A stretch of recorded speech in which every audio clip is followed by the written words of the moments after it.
took my test. You need a score of a 70 out of 100 to pass the PA test. I get my score back, 69. So I missed it by a question. I'm pissed off. I actually cried that day. Like I get in my car, I called Jimmy. He's like, "Hey, bud." He's like, "Congratulations." He's like, "How'd you do?" And I was like, "I failed." He's like, "Shut up." I'm like, "No, dude, I failed." He's like, "It's all right, bud." And I'm like, "I gotta go." I hung up the phone and started crying. I was like, just super mad at myself. You're going in there, you're telling people, "Hey, do you know you have damage on your roof? We do a free inspection." No, when you walk outside and you see their entire belongings on the curb because it's all destroyed and being hauled away. It's just mind-blowing. The laws are changing because of the education level. I think the homeowners have learned more, we've learned more, and now the insurance company is like, all right, well, cool. You guys learned that? Well, here, fuck these new laws. You guys want to learn these? They're getting with the politicians. It's a nightmare. For those that can't see him right now, I don't know what he's even wearing here. Like, it looks like you got mauled by a bear on your way in here. I got attacked by a cougar. You bought those with those holes in them, didn't you? It's just American Eagle, whatever. American Eagle? Yeah. Dude, they're super comfortable. Oh, wait, my we fit American Eagle? I fit American Eagle. I know. Wow. But they're stretchy, so. Oh, okay. They're good for roofs. All right. Nice. So Sam Roof guy's got pregnancy pants on right now, and they got holes in them, but yeah, looks good. You are now tuned in to the best roofing podcast in the world. The Roof Trollz. Here we go, yo. Roof Trollz, we're back. We're already in a debate. We got Sam the Roof Guy here with us, Sam Paredes. Those of you guys know him online as Sam the Roof Guy, joining our podcast. Thanks for joining us, Sam. Thanks for having me. Glad to be here. Absolutely. And prior to the cameras rolling here, we already got it all started off, right? Well, LeBron I wanted to stop. I want to stop the whole thing, and I said if we were to continue this while we were recording, I would stop it. First off, LeBron and Jordan, there is no debate. But Sam, you did throw a wrench in that, which that's where we picked up at, and that's a tough thing to even try to talk about. I agree. So I expected to get ganged up on when I got here. Everyone knows I'm a LeBron fan. Everyone assumes that I think LeBron's the GOAT, which I don't. But I wouldn't say Jordan is either. Like I said, I would say, and you'd be wrong. I'd say Mamba. Mamba's the GOAT. Hands down. Hands down. Mamba's the GOAT. You're playing on sympathy. I get that, and I love Kobe. Like that's no, not Kobe. Brian Scalabrine, the White Mamba. He's the GOAT. Well, then you won't get an argument out of it. Yeah, you won't get an argument. White Mamba, hands down, greatest of all time. I don't know why you do these things. Okay, hey, you just do shit to piss me off. Still, I'm not going to disagree with that. I'm not going to agree with it. I'm not going to disagree with it. Better argument than Kobe. I thought you were going to throw that one out there. That's what I thought we were talking about. And I'm like, that's like he's dead, dude. Like R.I.P. But like, come on. I don't know if we could say that. What R.I.P.? No, he's dead. There's a lot of people that are dead. Me being one of them. Oh my gosh, it's inevitable we go down this road. Anyway, so what's been going on, Sam? Where have you been? What have you been up to? Yeah, where you been, Sam? Where have I been? So I'm up in the Rockford area, still in Chicagoland, kind of. But had a couple things going on right now. You drove from Rockford for this podcast? Hey, only for you guys. No, 3.5 hour drive. Oh man, so you're still a sucker, I see. Oh my gosh. Yeah, 2 hours, give or take, but depending on who's driving. I mean, the main thing I got going on right now is Rufus Lunchbox, as you guys have been invited, been a part of the group. Appreciate you guys chiming in with people who are posting, giving some feedback and whatnot. Video you guys posted, Michael Myers' video was awesome. So thanks. Glad to see you guys with your production team, what you guys got going on. So first episode, listened to it on Spotify last week and had a good laugh out of it. You guys cracked me up. I was like, yeah, kind of what I expected.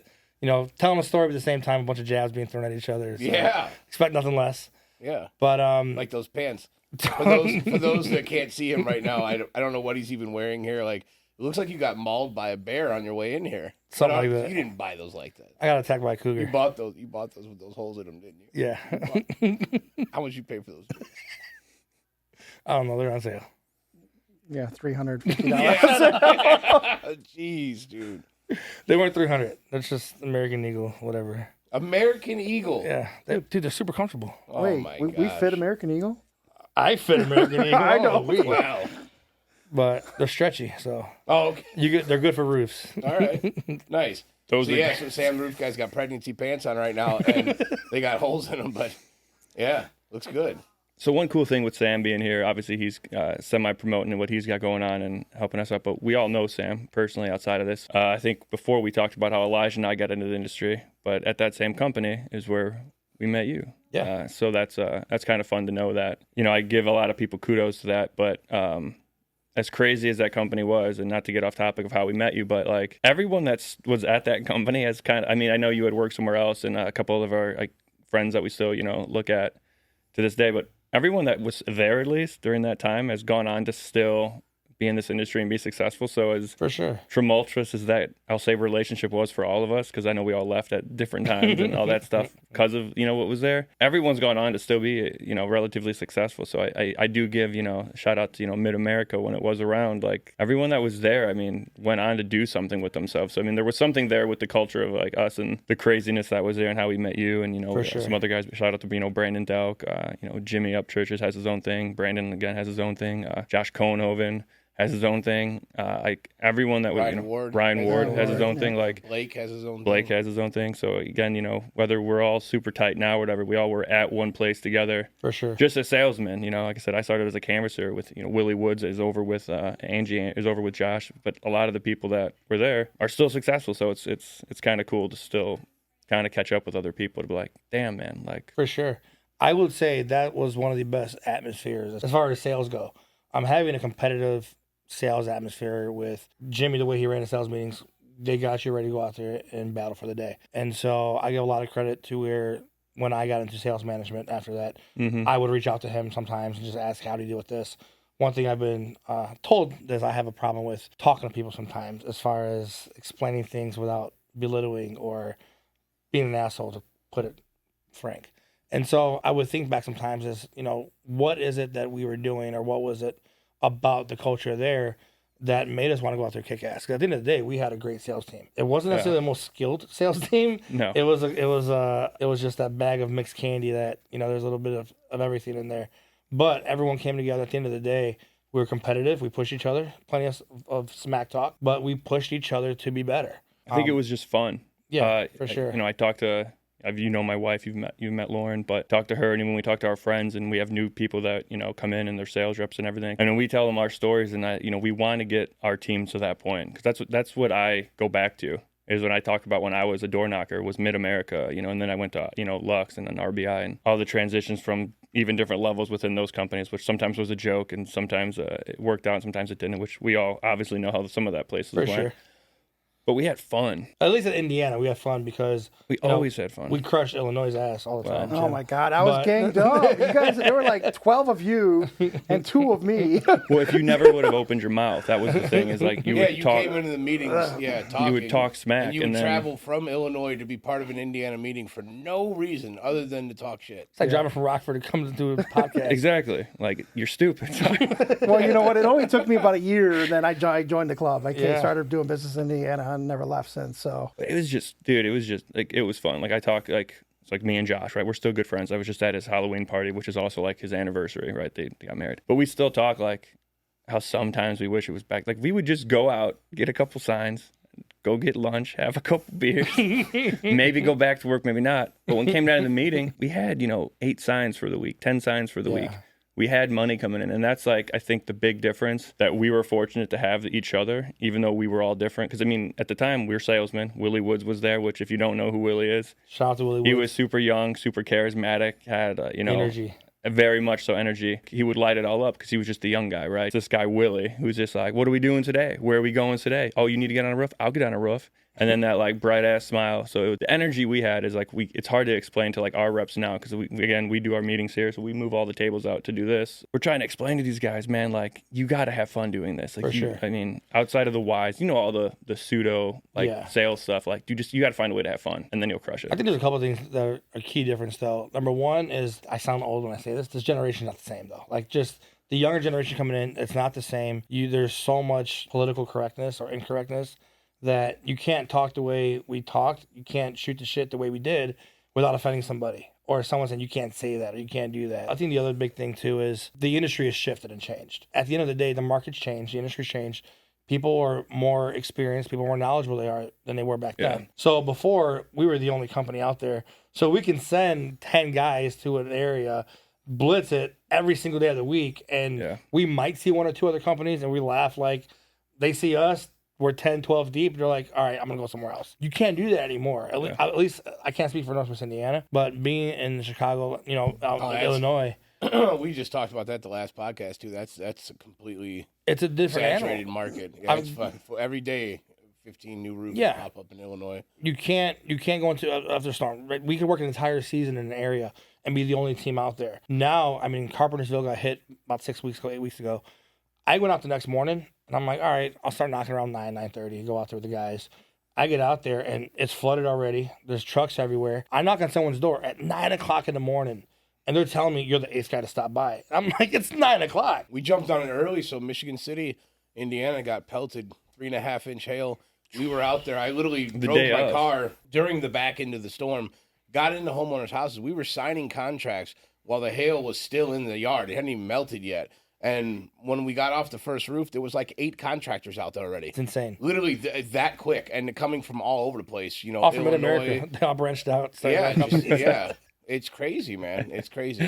But there are some pros to it, too. So, like, back when we were selling at Mid-America, homeowners didn't know what the fuck this was. Like, they had no idea what public adjusting was, the contractor aspect of it, how the two correlate with each other, like what we can do and what we can't do. Shit, most homeowners didn't even know that they could get stuff bought through the insurance companies. Homeowners now still don't even know what the deductible is, which is insane to me. But we have come so far now with the material that's out there, the education level that's out there, with not only us in the industry, but with the homeowners. Like, so many people know more about this now. And YouTube and TikTok and Facebook and Instagram, all of them have made it so much easier for you to gain knowledge. It's not hard. So I feel like somewhat it's kind of easier now as far as like delivering the message to the homeowners or getting them to understand that, hey, man, this is what you need to do because the storm was actually real here. You know, it damaged the home, and this is how I can advocate on your behalf and, you know, get this taken care of to the level that it needs to be taken care of. Whereas before, you'd have to spend so long explaining it. Well, everybody now knows somebody that's gotten a roof or siding done. But the flip side to that is they are more knowledgeable now. So now it's not like, oh, really? You can do that? Okay, I'll sign here. Now it's, well, we want a bid. We want a quote. Well, my cousin said, you know, you can put my deductible. You guys out there in Illinois right now, if you're using a PA in Illinois, I think it's 10%, right? That's the cap. Yeah, so they capped it at 10%. So that's crazy. So, like, if you're out there helping someone, and it takes none of this is easy. Simple, yes. Easy, no. So, like, when you're writing up an estimate and you've got a flat roof on the line, it's $250,000. It's damaged. It needs to be taken care of. Let's do this. And then all that homeowner now or business owner, all they're looking at now is like, it's only 10% to make you part ways, right?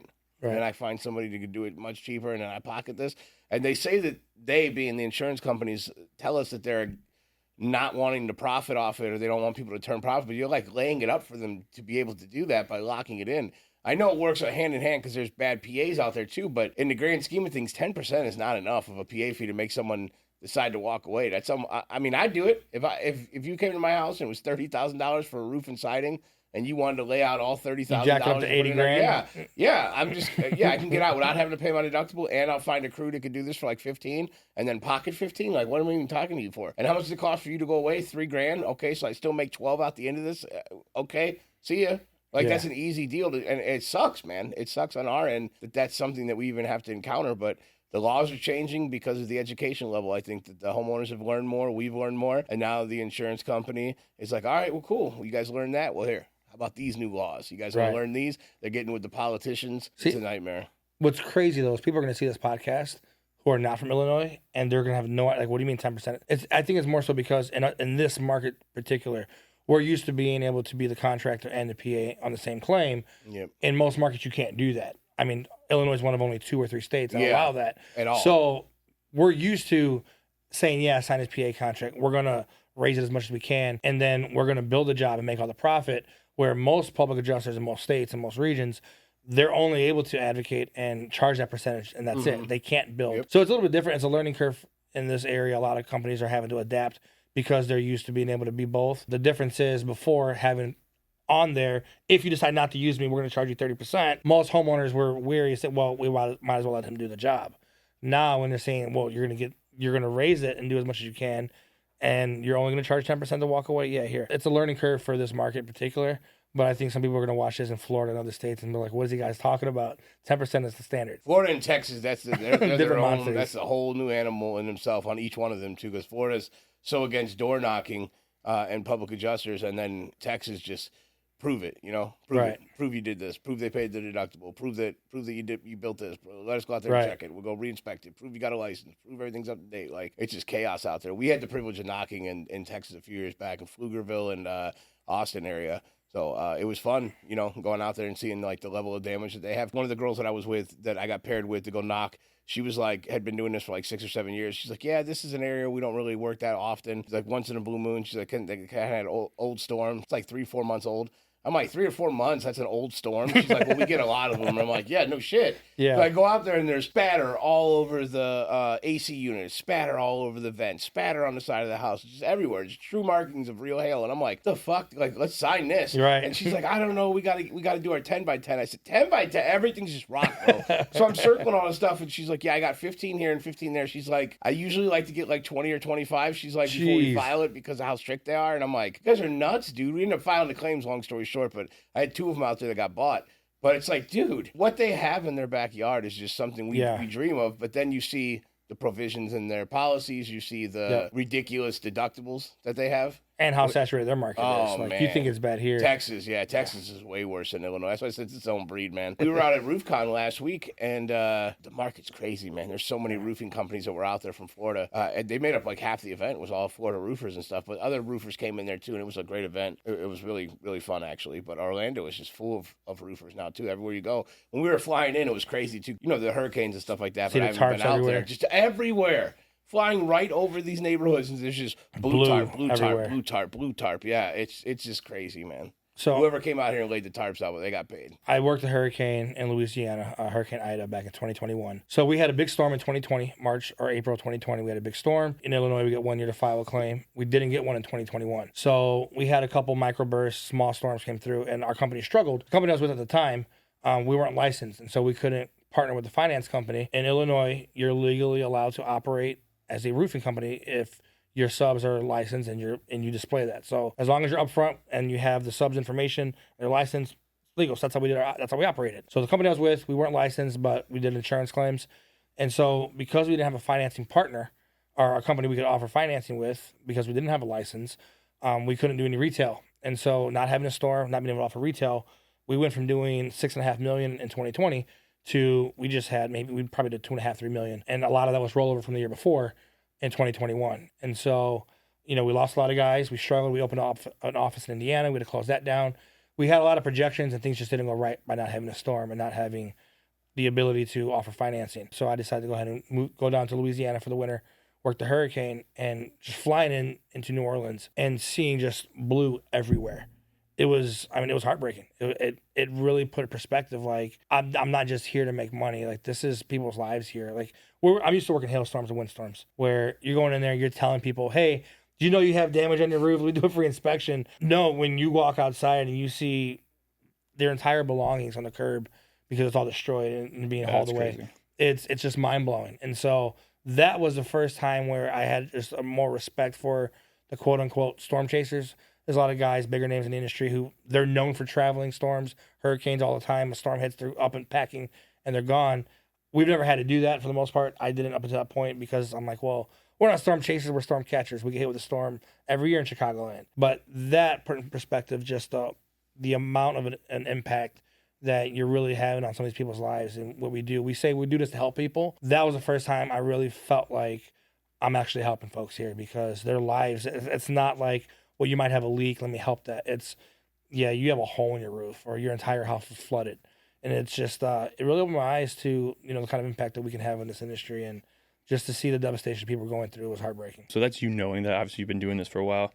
And I did a podcast actually with a guy named Corey Gatz, who's from Indy. Mm-hmm. And I actually talk about that specifically. I was like, I think that we get this rap, and, you brought up storm chasing or storm catching, right? But I genuinely care about the people. Like, because not everybody's like that, right? Not every case is where it's like, hey, somebody that doesn't know, and I've told that story a million times about the older Mexican lady from like Lake Station, yeah. But I've told that story like a bunch, because like that's what got me hooked, was like this lady crying, hugging me, right? There's so much gratification with helping people, and I think most of us know that. But yeah, to go to like an area like that, I couldn't imagine that. But my point that I'm trying to make is that for the people, that if anyone is listening, right, or like wonders, is like there's more to this than us just roofing. We're not just trying to scam the insurance. And there's a lot of people, to your point, that do go and storm chase that aren't pieces of shit. Right. Like there's bad apples, like there's bad apples right here in Indiana, right in Chicago, but there are some people that are there that are genuinely trying to help, that might be working with, whether it's a supplier or one of the Habitat Humanities, like whatever it could be. Like there's people out there that are storm chasing, but to do right by these homeowners. I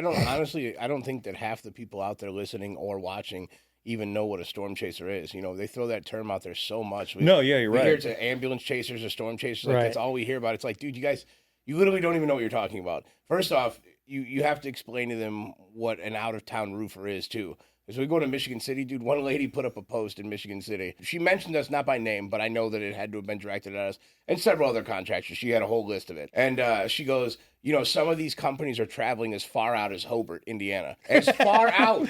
First off, there were Illinois companies out there. Let's just, she just didn't recognize them. Secondly, Hobart is 25 minutes away from Michigan City. That makes us a local company, in my opinion. Local would be, in my idea, would be anybody northwest Indiana. Like I'm helping for anywhere from Dyer to as far out as LaPorte. I'd say that's a local company. So that's first. Secondly, the definition of a true storm chaser, the fly-by-night companies, are the ones that are not from this area, have never done business in this area, came because of the storm, build you as fast as they can on a quick agreement and dip out and you never hear from them again. That's licensed. A storm chaser. Yeah, people who go into the areas where they work and are established for years because a storm took place, that's not a storm chaser. Right.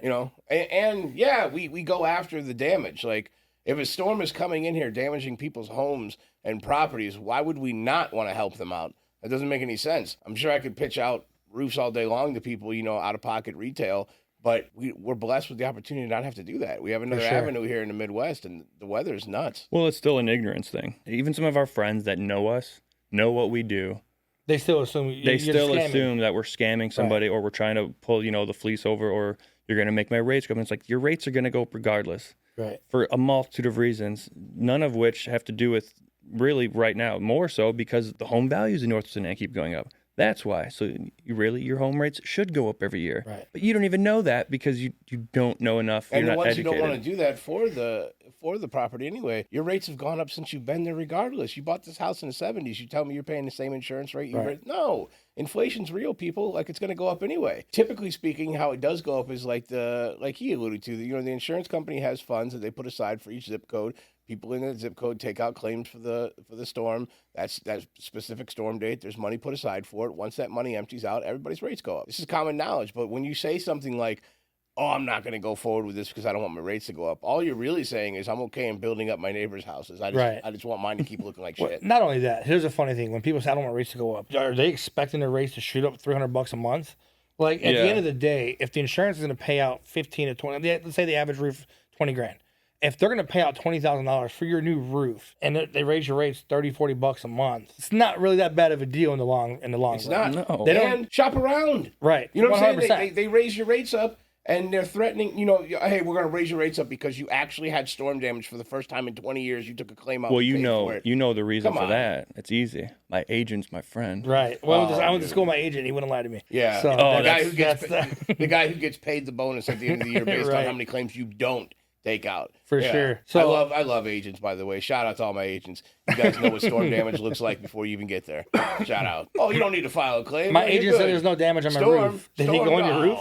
Well, no storm. But he told me. Yeah, exactly. They ever seen the property? No, but they sent me birthday cards. Right. Yeah, Marlene, Dyer, Indiana, State Farms. That's my agent. That's your agent? Yeah, and big shout out to her. Happy birthday. Hail ever hits my house, I'm filing. Has she been on your roof? I'm filing. No, she's never even seen my house, dude. And it's inside the policy. It's the best thing. Like, as a homeowner, they're supposed to come out and look at it. I got a pool and I'm off the record with it. I got no fence around it. You've never seen it. Got discounts. I put a pool in. You don't even know about it. He's manufacturing. You don't even know about it. He's manufacturing explosives in the basement.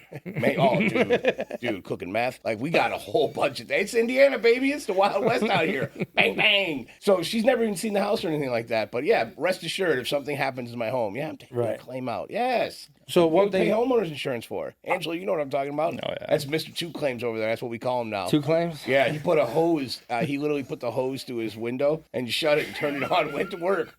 He came back and said, "Oh, my house flooded." Yeah, no shit.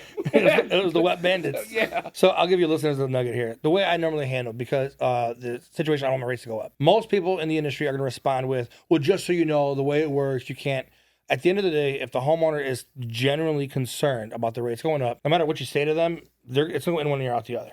All they hear is you're wrong, I'm right, I know what I'm talking about. So I use a little trick just to kind of, I ask them 3 questions or 4, and I make them answer themselves. So when they say, hey, I don't want my rates to go up, or I'm worried about them shooting my rates up, you know how it is to raise my rates. I say, hey, man, I understand you don't want your rates to go up. I don't want your rates to go up either. Let me ask you this. Who's your insurance company? You said State Farm, right? Perfect. I work great with State Farm. How long have you been with State Farm? No one worked great with State Farm. Oh, I work great with State Farm. 8 years. So the first key is whoever they say, you respond with, perfect, I work great with them. Now, at the end, I'm going to tell them State Farm's a little tougher, whatever. I'm not going to lie to them. But you work State Farm? Great, I work great with State Farm. How long have you been with State Farm? 8 years. 8 years. Holy shit, man. You're more faithful than my ex-girlfriend. You've been with State Farm for 8 years. Now, let me ask you, when's the last time State Farm paid for your roof? 2017. Did they really? Yeah. Okay. So 2017. So you've been with State Farm for 8 years. They paid for you back in 2017. Now, since 2017, how much have your rates gone up since then? They just doubled up my deductible. They just doubled your deductible? Yeah. And did you file a claim last year? No. But they doubled your deductible. Yeah, about a year and a half ago. Have they gone up like every year since then? I couldn't tell you if it has every year since then, but I went from a $700 deductible to a $3,900 deductible. So tripled it, quadrupled it almost. If you raise your premium, your deductible will go down. My deductible's not going down. Your deductible? That's all you have to do. Your deductible, you have the option of raising your premium to lower your deductible. It'd go up way higher. I'm on that percentage crap.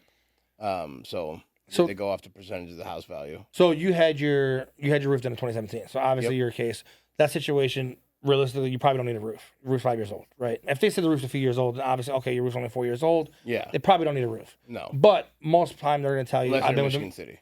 Right. They're going to tell you 5 years, 7 years, 8 years, 10 years. When's the last time they paid for your roof? They never paid for a roof. When that's the answer, you tell them, okay, so you've been with so-and-so for X amount of years. Yep. They've never paid for your roof. Yep. How much have your rates gone up? And more times than not, they're going to respond, well, you know how it is. They're always raising them. So you're saying, even though you haven't filed a claim, they're raising your rates every single year. And then you could transition to an easier conversation, too, is it's not the insurance company paying you for it. It's they're recycling your money. You've already paid into this. There's 20 years of premiums that have gone up. If you were to add all that up together, you have more money in there with them secured. Than they're paying out. And honestly, why would an honest company drop you after taking out one real claim if you've been giving them 20 years of premiums? Right. They're going to get another 20 years of premiums from you. Do what's best for your home, not for anybody else. Who gives a fuck what your agent thinks about you taking a claim out? If the home was damaged in a storm, then help yourselves, guys. Like, it can't just, don't wait for us to come knocking either. Like, let's get this done. But these insurance companies, man, they just want to bully homeowners out and put fear into them. And there's some good companies. I'm not going to say these insurance companies because there's a lot of shit.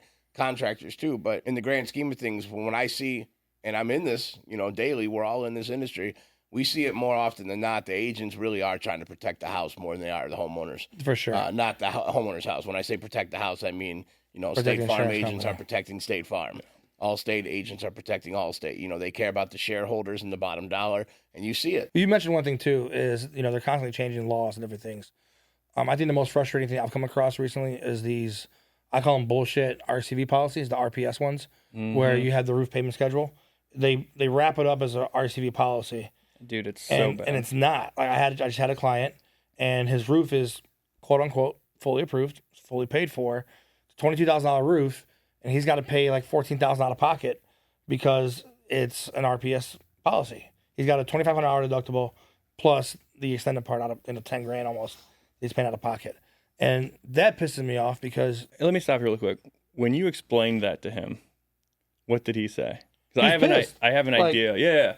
That was my thought. He's going to be mad, and let me guess. He's going to call his agent. He didn't know it was that set up. Did he think it was something else prior? No, right? He thinks it's something else, right? And so, again, for context purposes, your insurance can change your contract once it renews without your permission. Correct. And people, again, don't realize it until that happens because we've all been with that homeowner. I can't tell you how many conversations I had to do with homeowners.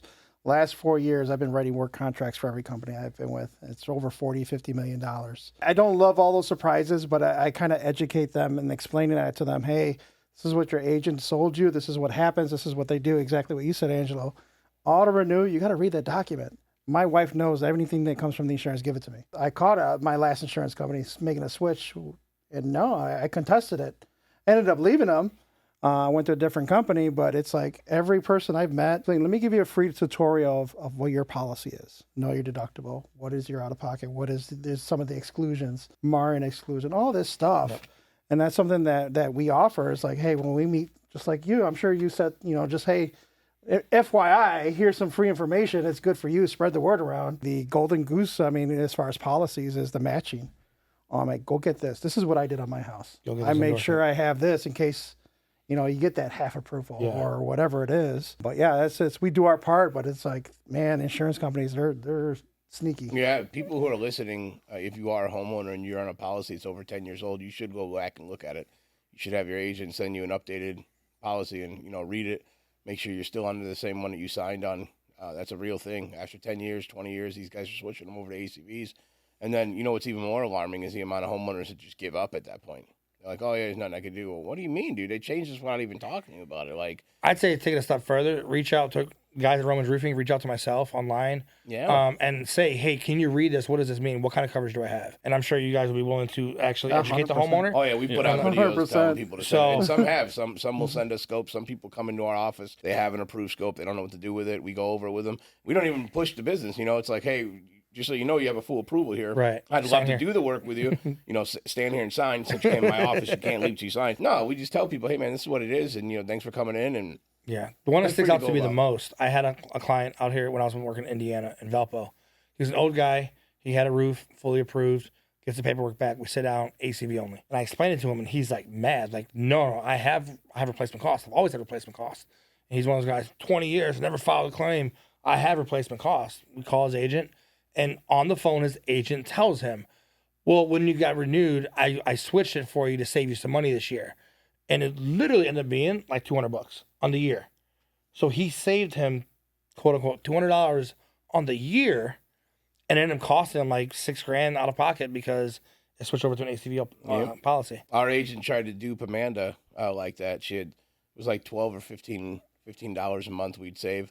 And then they just slowly, casually take out the flood coverage. I'm like, no, because you know what? I signed on to save that $15 or $20 a month, which is a lot. But then as soon as I do that, I already know, pipe bursts and there it goes, And then they cover for the pipe burst and the drywall, but then they don't want to cover for any of the flood damage because I don't have flood in my policy anymore. And I probably won't need it, but, just in case. I've seen enough of that in this industry to know that, hey, I don't care if I need it or not. I need it. Sure. I need coverage, yeah. You gotta be ready to go to war. Well, that's also just who you are as a person.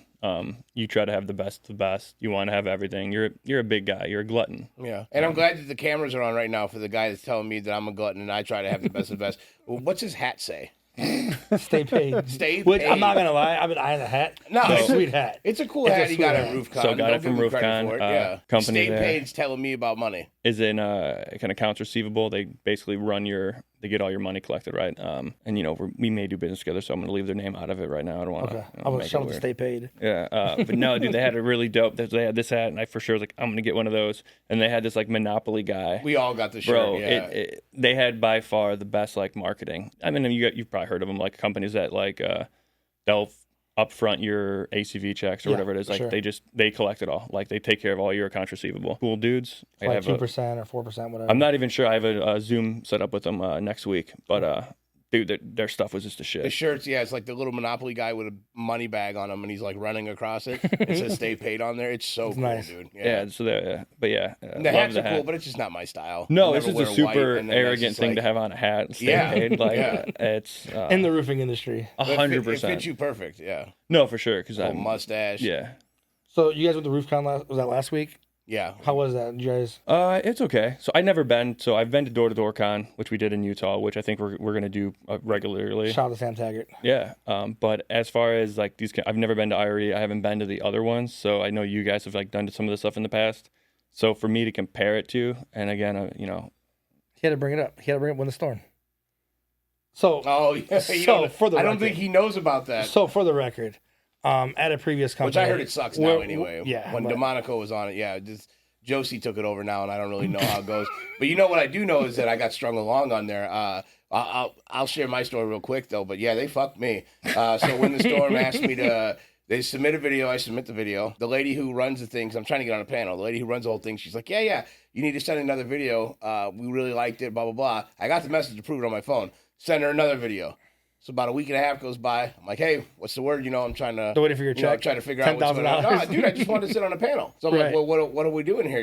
Because it was like sales team development. And at the time, I developed a sales team. We did 7 million last year, came back, did 15 this year. Doubled up our money on it. Yeah, we built the team up. Right. So I was like, all right, I'm excited. Let's get in here. I'll bring some energy. One of the biggest pet peeves of this industry is how many people are on that stage that don't belong on there, that don't Right. actually do this. So I submit my video.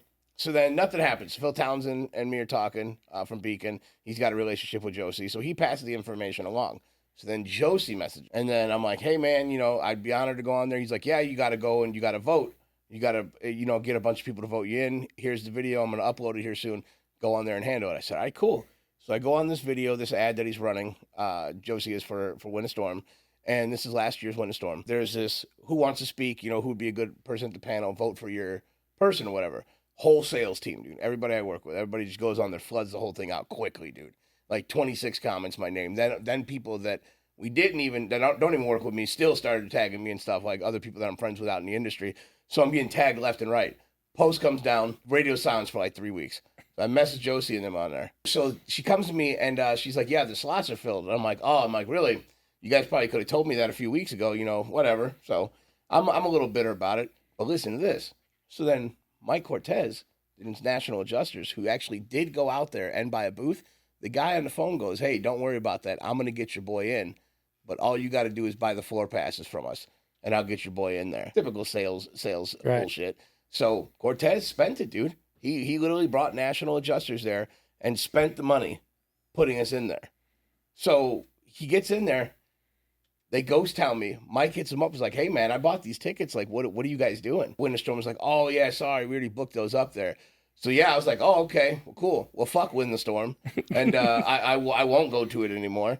And it's pretty crazy that they did that. I have the text messages. I have messages to prove all of this. So it's not like I'm coming out there saying something that didn't happen. Like, it did happen. Maybe insane. I'm undeserving of sitting on the panel. Maybe they felt that, like, I wasn't a good person for it. Well, I'm just saying, though, like, but say that to me. But they could have told hey, you man, that. you don't have the Yeah. credentials right now that we're looking for. It's not really the vibe we're looking for. And I'd accepted that. But you made us buy tickets, too. Right. With the false promotion of doing that on top of everything else, stringing along the videos and everything. Just pissed me off and rubbed me the wrong way. So, yeah, so fuck Win the Storm in the future. But when DeMonico was on it, though, it wasn't that great of an event anyway. But I heard last year it was really bad. Well, I was $1 million producer. I got invited to that. He let me on that stage to Right. To be congratulated for that. And that was cool from being my first time in this industry a full year. But that correlates to his story. That's why I brought it up. But yeah. So for the record, what happened was we were told a lot of things. But one thing we were told is that anybody who sold $1 million would get a trip to Win the Storm. And that year, I think it was in Vegas, right? Yep. So that was one of the things they pushed at the beginning of the season was like, if you guys sell $1 million this year, one of the perks is come March, you're going to go to Win the Storm. And I had tried to go to Win the Storm previously, and just whether I didn't have the finances or other things, had happened, I wasn't able to go in prior years. So when they said that, I was like, oh, bet. And, one of the things that kind of pushed me, aside from wanting to make money and competing with this guy, that trip, it wasn't something that was like, I'm going to sell $1 million for that reason, but it was a nice perk. And so it comes time for the trip, and they're like, Elijah's going. And Willie and I had also sold $1 million that year. So we're like, you guys said that we would get to go to the trip. And we said that? Yeah, you said we'd be able to go to Win the Storm. And then they came back and they said, well, it's a conference for PAs. And you guys don't have your PA license. Elijah does. So it doesn't really make sense. I was like, first off, it's not a PA conference. Yeah. It's a roofing conference. But, that's not what you said. That's fucked up. So then they made the deal like, well, if you pass the PA test before the date, we'll pay for your ticket. And I was like, bet. I remember this day. So I went. I'd already taken the class. I went, took my test. You need a score of a 70 out of 100 to pass the PA test. I get my score back 69. So I missed it by a question. I'm pissed off. I actually cried that day. Like I get in my car, I called Jimmy, and he's like, "Hey, bud," he's like, "Congratulations!" He's like, "How'd you do?" And I was like, "I failed." He's like, "Shut up!" I'm like, "No, dude, I failed." He's like, It's all right, bud. And I'm like, I gotta go. I hung up the phone and started crying. I was like, just super mad at myself because I knew I could pass it, but I'm like, I missed it by a question, like a fucking one question, right? And there's also for the record, there's like math questions that have nothing to do with being a PA in that test There's stuff about boats and other things that I'm like, I wasn't prepared for this. So I was upset, and I was like, well, I have another week, and you have to. It was like 2 weeks before the trip. You have to wait at least 7 days before you take the test again. So I was like, I'm gonna retake it, and so I went, spent another $100. And this time I got like a 50 on the test. Like, I just totally bombed it. Everybody thinks the build up. Everybody's thinking that he's going to pass it. They're like, I walk in, they're like, yeah. I'm like, no. I did worse the second time. That's tough, man. So yeah, I was a little bitter I didn't get to do on that trip. But I eventually went to win the storm. We had a good time. And we saw Eric Thomas speak there, and it was great. That part was. Oh, ET. Yeah, dude, yeah. I love it. Love For it. sure. But yeah, we're going to wrap it up, man. It was nice having you on here. Rebens is giving us a sign. Well, it was great to be here. Thanks for having All me, guys. 7 of our followers. Well, hopefully now we have 10. So Oh, there you go. We're relying on you to Maybe push 11. this. Yeah, as long as we stay paid. well, thanks for having me, guys. Sam the Yeah. Roof Guy here. Until next time. There you go. All right. Peace. See ya.